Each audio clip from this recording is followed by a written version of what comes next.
Ici Daniel Bouchard. Gatineau, comme plusieurs villes au pays, lance un appel à l'aide à Ottawa.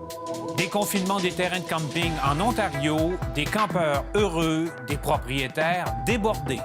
Témoigner sans crainte d'être pénalisé, Québec veut mettre fin à l'omerta dans le réseau de santé. Le lavage fréquent des mains aux primaires inquiète certains parents. Ce soir, au Téléjournal.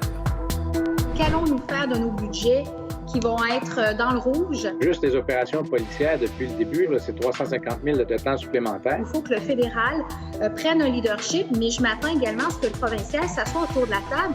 Pas le droit d'être plus que 5 personnes sur site. Puis aujourd'hui, c'est la première journée, donc le monde sont bien excités de rentrer. On commence avec là, que ça rouvrirait pas. Là. J'avais hâte que ce soit ouvert.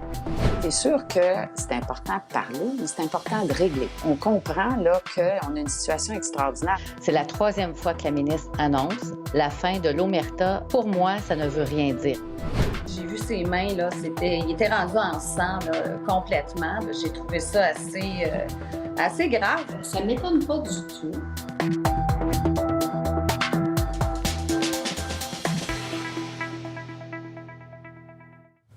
Bonsoir, mesdames et messieurs.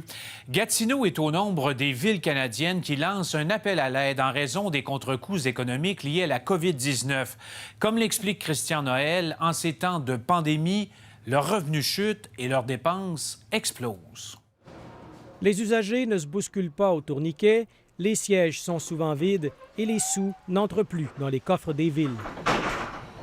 Je le prends où, ce 500 millions de dollars-là? C'est impossible, c'est ingérable. Les municipalités doivent aussi augmenter leurs dépenses en sécurité et en santé publique. Juste les opérations policières, depuis le début, là, juste ça, la Gatineau, là, c'est 350 000 de temps supplémentaire. C'est de l'argent qui n'est pas budgété, ça. Moins d'argent qui entre, plus d'argent qui sort, alors que les municipalités n'ont pas le droit d'enregistrer de déficit.